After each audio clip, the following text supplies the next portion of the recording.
Hello and welcome to week 15. We've made it to the comics unit. This is a really fun unit, I think. It's given that it's also at the end of the semester, you have a lot of other work in your other classes. You can, if you'd like, for this unit, revise something that you have already written and turn it into a comic. And then that would satisfy this unit. That you can go deeper even for perhaps your final assignment. You can decide to revise something that you've done, or start all over, right? You can start all over and write a screenplay if you want, or a comic script. It's up to you. That final assignment has to be a revision of some kind, or has to revolve kind of around the assignments that are happening this week. Okay, so with that said, let's move on to learning about comics. Last week, we did watch Gene Yang in one of the journals. If you didn't do the journal and you'd like to learn more, I suggest you click this link here and watch him do his lecture on how he created this comic called American Born Chinese. What he did was he took various elements of his life and identity and put them into a coming of age comic. It is part autobiographical, but it's also part fiction in that he brings in cultural elements like the Monkey King into his comic. So he mixes all of these things together. It is all fiction, but he pulled from his life in order to create it. So I highly suggest you watch his lecture, because it's a very good lecture on process of writing, where ideas come from, the kinds of things that you can do, right? Maybe you never even considered mixing all of these different things into one book, but you can. If you want to learn more about American Born Chinese, here is a fun kind of like a preview of it, like one would be for a movie, where they give you the premise and the basic plot of American Born Chinese and what it's about. It's a really fun book. If you're into comics at all, I highly suggest reading American Born Chinese. Okay, so right now, creative nonfiction is having a bit of a heyday. For the last, 10, 15 years, it's been really popular, especially lately. And a lot of comic artists have picked this up and started doing their own memoir in comic form. Okay. Here is one of the most recent that have come out. I believe it came out last year or the year before, and it's called The Best We Could Do. It's about a family in San Francisco, and they're immigrants, and they're from Vietnam, and it's the daughter who grew up in the daughter who grew up in America, writing about her family's story. Okay. And so this is a couple of panels from her comic. Here she establishes, probably at the very beginning, she establishes kind of the premise or the plot of the comic. Soon after the trip back to Vietnam, our first since we escaped in 1978, I began to record our family history, thinking that if I bridged the gap between the past and the present, I could fill the void between my parents and me. Right? So this is a really great comic. If you have access to Hoopla, Hoopla is an app that is connected to your local library. If you have a library card with a number on it, you can download Hoopla and put in your library number, and you will have access to thousands of comic books that you can read on your phone or your tablet. I believe this one is on Hoopla. It's all free. You get, you're paying for this service with your taxpayer dollars for the library to provide it to you.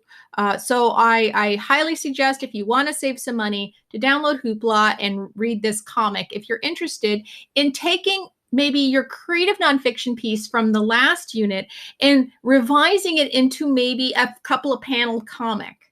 right? Now you can do a whole one, but that's really long, right? We don't have a lot of time. We maybe have a week and a half to work on this. So what you might want to do is you might want to just do a scene in a comic or a portion of your memoir or whatever you wrote for your creative nonfiction. You can also revise a fictional piece and put it in a comic, or even a poem. Believe it or not, you can illustrate a poem, and that could work as a comic. Here is a different kind of comic. This one is a memoir. It's called Fun Home by Alison Bechdel. She is a comic writer. She is a lesbian, and she has written a famous comic. And it was part of a series, but it was a famous episode in one of it where the two women were talking about movies and talked about how rare it was to see two women in a movie talking to each other and they weren't talking about a man.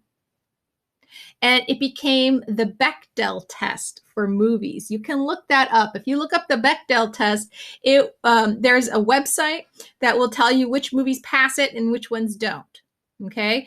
Essentially, again, the test is, in the movie, do two women talk to each other and not about a man in the movie? And you'd think that that would be common, but believe it or not, most movies don't pass the test. It's really interesting. Anyway, Alison Bechdel is famous for coming up with the Bechdel test, but now she's also famous for writing this memoir called Fun Home.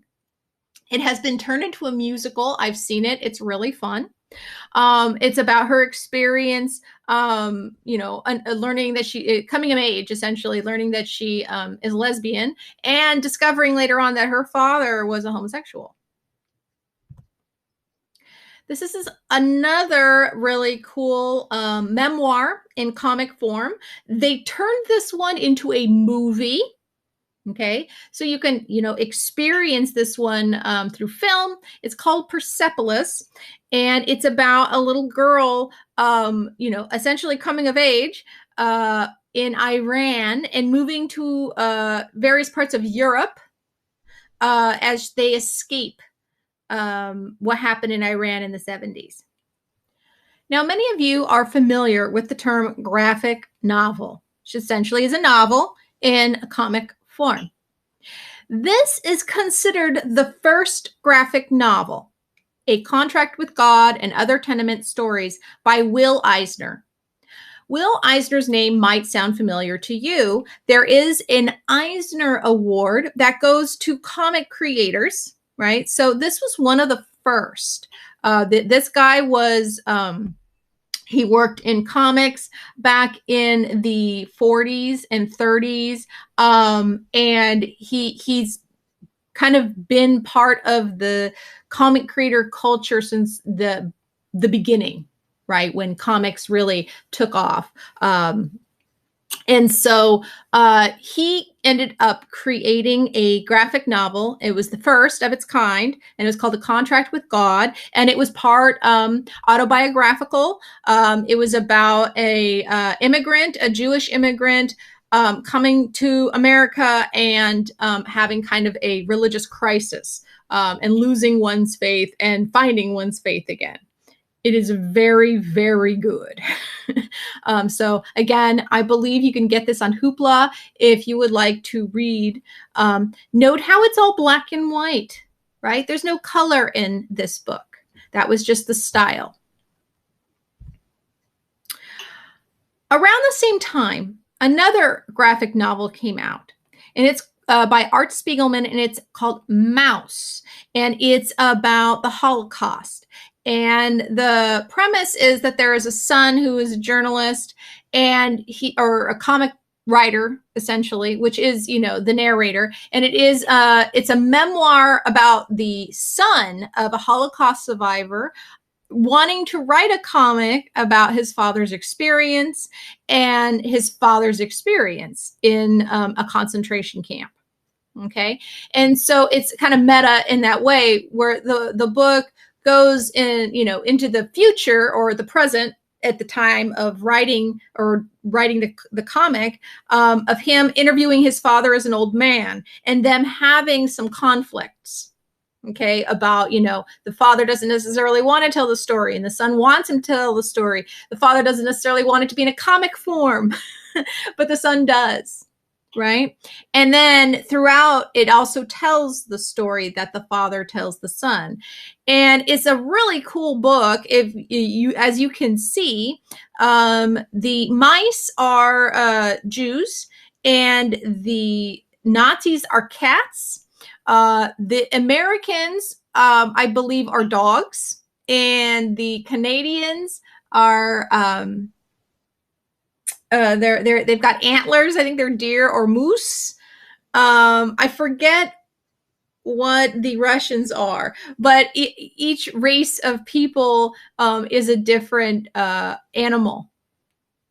So that was really cool. There's 3 parts to this, and it is very moving. I actually read it in history class in high school. I love this book, but it's really depressing and a bit challenging, but I think maybe necessary. So I definitely encourage you to read Maus. There's 3 parts to it. And it's a fast read, and it's really, really good. But it tackles a lot of historical things, right? So maybe if you wanted to write, a memoir or some kind of historical story from your family or your past, this one would be a good example. Okay, so here is an activity. What scenes or key events from your creative nonfiction piece might make it into a comic? What action would get a panel?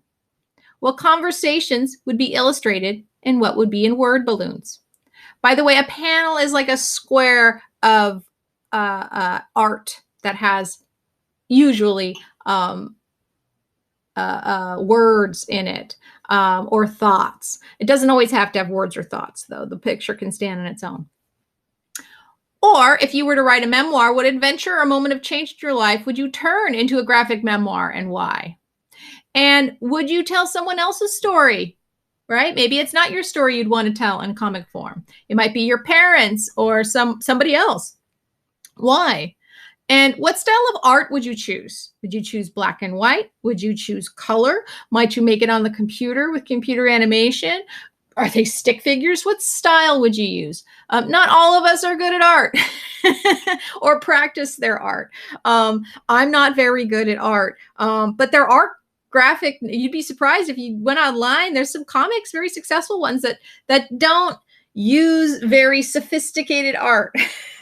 There's stick figure art that people have made comics out of. So here is an example of sort of a memoir, but they're shorter, smaller vignettes. Okay, so this comic writer, Kevin Budnick, writes about his experience suffering from and healing from anorexia. And so in the first column, it says, what is it like to eat when you're afraid? So that's just the title. And then here's 4 panels that represent that title.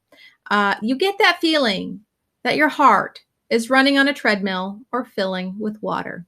And then below, he's writing a list: 2 cups Heavy Nut Cheerios, 1 cup almond milk, feeling ritualist, bloated. He's writing in his journal, right? And so he's writing down everything he's eating, because when you're recovering from something like this, you have to write down your food to ensure that you can go back and see what you've eaten, right? To make a conscious effort to eat. There's another page of his book. These are things that are true. Note that his form is that he has a title and then he has 4 panels that somehow poetically represent that title. I turned 25 on May 16th, 2014. It has been 5 months since I, quote unquote, recovered. And there, look, there's the doctor. That means he's got one final appointment with the doctor in that picture. And then he's got this neat little strip here where there's tape right? So you can tell that this is a door. My favorite shirt has hearts all over it and is missing 2 buttons. I am alive. Okay, so look at the title again. These are things that are true. And so that, part of that is, I believe, a trick for therapists or a strategy for people who are recovering to focus on things that are true and not maybe negative self-thoughts that are not true, right? We tell ourselves lies all the time. We're not good enough. We're not smart enough. We can't beat this, right? But those are false statements. And so sometimes looking outside oneself, so it's just a strategy that therapists use for their clients sometimes. And I believe that's what he's doing here. So there are various forms of comics you can dig into that fall under the realm of creative writing or creative nonfiction. And you can go there if you want for this assignment. So let's just do a quick review of ways that you can write a comic that isn't necessarily an essay. It's not creative nonfiction, but it is, or maybe it is fiction. Like there's ways to blur it where your comic doesn't necessarily have to be a whole graphic novel, right? This guy, Matthew Inman, he is the creator of the comic The Oatmeal. And I love this comic. It is hilarious. But a lot of what he focuses on are, kind of like short essays almost, or getting a point across through humor. Sometimes it's potty humor. Here's an example. This is the first one on his website. 5 things worth knowing about the Mars Perseverance rover. That's his comic. It's a landing in a crater that once held a lake. And then here's the little rover, and the rover says, I brought my arm floaties just in case. Right, so he's being funny. It has a detachable helicopter. Cool. And it says, oh, take another photo, but this time while I'm flexing. So he's trying to show off. It will collect samples and store them in tubes, which will be collected on a later mission and blasted back to Earth. I got you something from the gift shop. Perseverance is testing out technology that converts CO2 into breathable oxygen for future human missions. My work here is like the opposite of farting under the covers. It has autonomous driving capabilities and can travel up to 200 meters per day. I got my learner's permit. Time to do some donuts. Right? And that's it. It's just 5 facts about the Mars rover that he thought would be fun. Right? And notice his style. Right? It looks rather simplistic, but it is unique to him. You might consider it his voice. Right? You're not going to believe what I'm about to tell you. This comic is awesome. If you take my 1A class, you will actually read this one. I actually make my 1A students read it. It's about the backfire effect or the Dunning-Kruger effect. It's very effective when you scroll through it. So if you like The Oatmeal, I suggest reading that one. But this guy's pretty funny. Here he says, if my dogs were a pair of middle-aged men. Right? Like, what is this? This is just somebody, going down a weird rabbit hole and putting it in a comic that's really entertaining. I mean, this guy's really funny.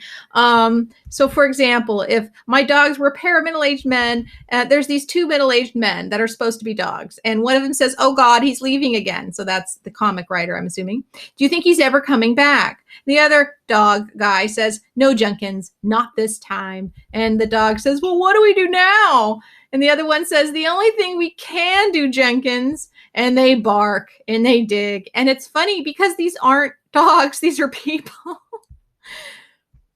Right? So here's the owner and he sneezes. And one of them says, emergency. And the other one says, emergency, emergency. And here they come. Because, when he sneezes, his dogs come in and they start saying emergency and they start barking. And then they start licking their owner. Here's 2 of them eating. Oh, God, it's so good. And they're crunching and chewing. We should eat faster. This food is so dang delicious. And then they start making weird noises. And one barfs. And one starts eating that. Uh-oh, they're sleeping. Oh, there's a doorbell. Murder. And they see it's the guy with the package, and then they love him. So you see what I'm saying here, right? You see I'm showing there's different ways you could do a comic. You don't have to, pull from your life. You could do fun, strange ideas, and you can go down the rabbit hole and be funny. Not all comics are funny, but this one really is. In your process journal, you'll be reading this one, 8 Marvelous and Melancholy Things I've Learned About Creativity. So you're going to read this one if you do your process journal. So that one's pretty cool. So if you like the oatmeal, I suggest going on his website, checking things out. Here's another one. This woman became quite famous, internet famous anyway. She wrote a memoir, but this was her blog. She had a blog that came out once a week or once a month, and she mixed her art. And I believe she originally started it on MS Paint. And now I believe she's a little bit, maybe uses something a little more sophisticated, but note her art. This is her style, right? And it's really funny. And that's just the kind of style that she likes. And she used the computer to do her art. And she's also a really funny writer. So she writes usually from experience, and she ups the humor factor. Okay. So here is her art, right? She's very famous, like she's very popular. Note her art. It's not like she has, I wouldn't say she didn't have talent. I'm sure she has talent. This is probably better than I could do, right? But note how it seems a little rough, right? Your art doesn't have to look great, right? And note, though, it also adds to the humor of what she's doing. It says, people, where do they live? Us, our house, other people, remote mystery houses that your mom drives you to. And then here are some vignettes. It says, for the first few years of my life, the only people I knew how to find lived in my house. And then she said, we had a neighbor, Richard, but Richard was quiet and rarely outside for long, so I didn't know about him. One afternoon, though, Richard went outside. Uh-oh. And that's how I found out about him. So this is this is the protagonist, the writer. This is her picture. This is how she illustrates herself. And she's in the sandbox. And there's the creepy guy. And then there's the sandbox. I did not interact with Richard. I just saw him. He probably didn't even know. He stood in his driveway for a minute or two and then went back to the house. But I saw him. I think that was the main thing. And then she illustrates it. Before, a house. After, somebody lives there. She's drawing attention to how when she was a kid, she didn't realize that, people live in houses necessarily. It's just a house, and that there's this person that lives there she didn't even realize was living there. And it's very funny, right? It was very exciting. A person lives next to us. A person. He lives right there, and I saw him. When will we go outside again? What else does he do? Does he know about Dad? Who is his friend? Does he like whales? Is his house the same as ours? Which room does his grandma live in, right? So she's a little girl, so she's, sees the world through those eyes, right? And then it just kind of goes down the rabbit hole of things that happen. If you want to know more, just, go to the link and scroll down. So in this way, she wrote a blog. And it did actually come out as a book. There is a book of her experience. She went through some deep depression, or she has severe depression. And she wrote a comic inside her book about the process of her depression, trying to explain it to people through this art and, humor. And it was so good that therapists actually use that for their clients. They will have their clients read it, so that they can, get an understanding of what's happening to them. It's really good. She's a very talented writer, and she's also very funny with her art. There's also, what I call idea or thinking out loud comics, where, there's no real plot. And it's just something you want to get across, some idea you want to illustrate for others, either with humor or with grace or with brevity. And that's fine too. If you wanted to do a comic that just is a thinking out loud comic, cool. Here's a few examples. On the left here, it says lost ideas.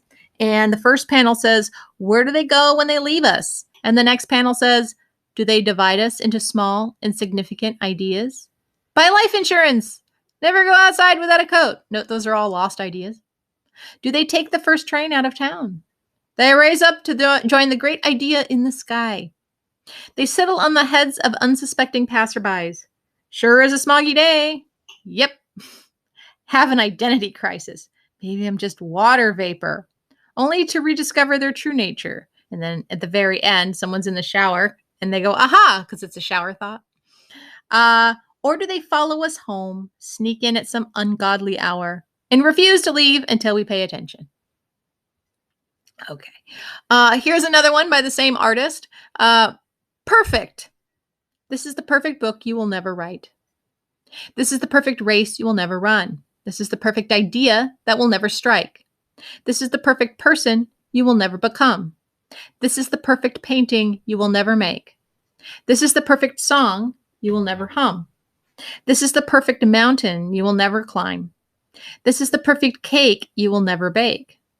This is the perfect solution you will never find. This is this is perfection. It doesn't exist. Time to destroy perfect. Poof, and get something done. Okay, so that's a good it's a good thought for us, right? Like perfectionism. It's kind of the major obstacle for artists and writers. They're constantly going for perfect and they can never do it. And so because of perfectionism, they just maybe procrastinate or they never finish. And this last one, Sarah Anderson, this one might, this artist might be familiar. She's become very popular. Again, her art is rather simplistic, but is genuinely hers, right? She's got a very specific style. How do you draw so well? In the left column. On the right, practice. It must be an innate gift, a gift from God. It's practice. I'll never understand how some people are so talented. A mystery. Practice. Right? So if you do art, you might have had many conversations that play out like that, right? Some people think you're just good at it or you're not, or you can do it or you can't. But just like with everything, it takes a lot of practice. This is a cool one. If you notice on the right column, right, the facial expression changes slightly, or the movement of the character changes slightly to emphasize practice, right? Note the first one is just kind of like this innocent look. The second one, she's got her hands on her face. Maybe, she's doubling down, or, maybe she's still got, okay, well, let's have a candid conversation here. The third column, the pupils dilate a little bit and they become really enlarged and even more ridiculous than the previous two pictures. And, that shows this kind of desperation that, their answer isn't getting through. Like, no matter what they say, this person, will never believe them. So it's just, a very slight difference in art to emphasize, but note that it's very effective. And so when you're doing art like this, when you're doing comics, you want to pay attention if you have characters in there, that little facial expressions change depending on the emphasis you're trying to make. Here's a few more examples of comics that don't have specific plots and focus on ideas if this is something you'd want to do. I've scanned these. And you can, access them. They're shared on my Google Docs when you press this.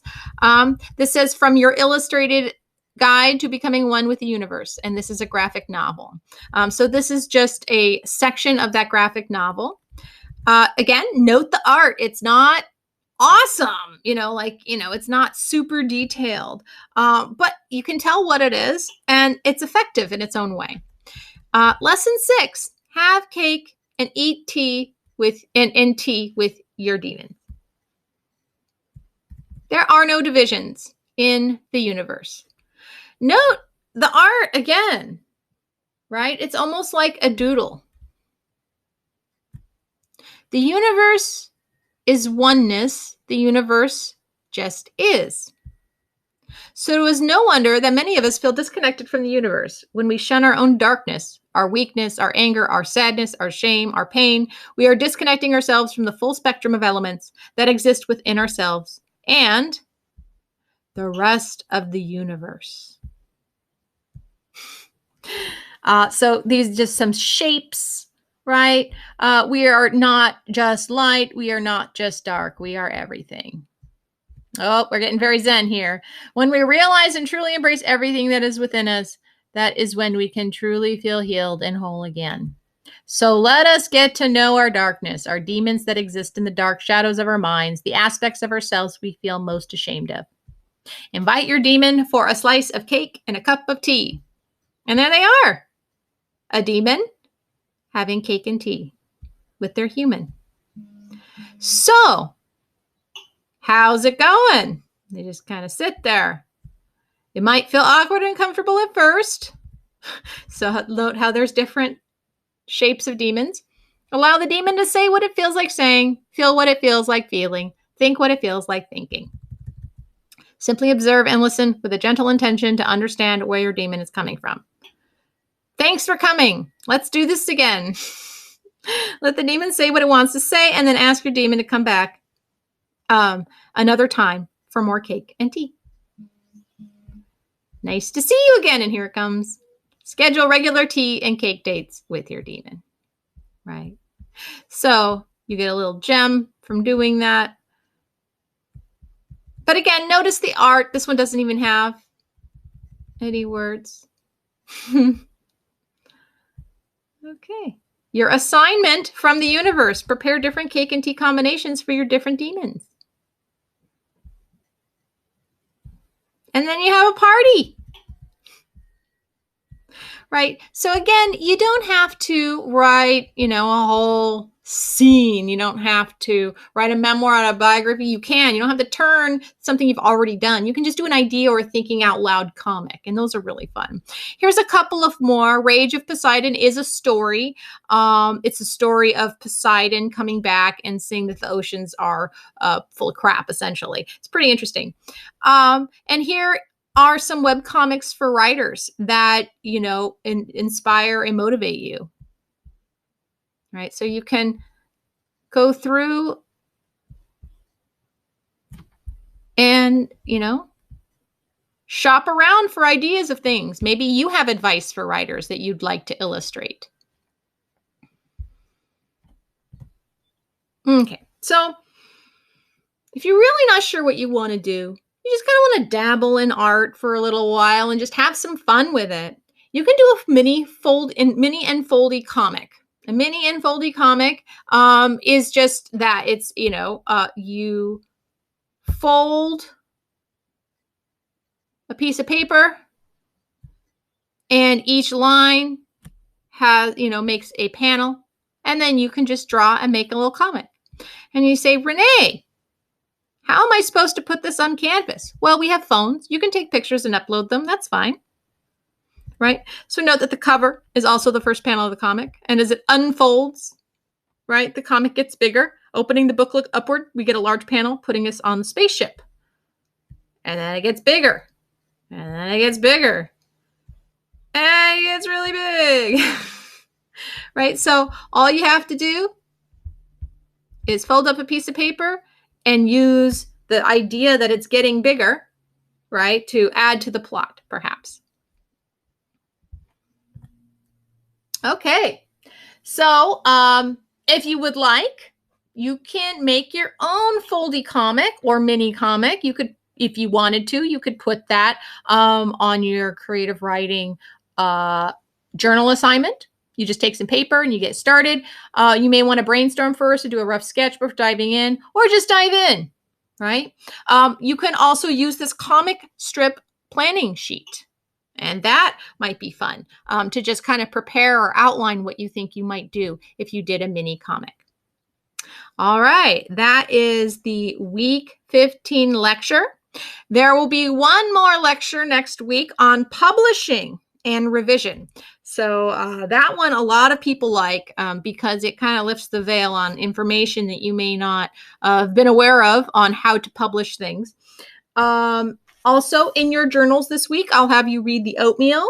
And you will read on your own for screenwriting and graphic memoirs, or excuse me, graphic novel script writing. If you write there, when you write a graphic novel, it could be that you're not actually the artist. Graphic novels have two parts. They're usually an artist and the writer. So there's usually two people involved in a graphic novel, although that's not always the case. Sometimes the artist and the writer are the same. But in this case, a graphic novel isn't always that way.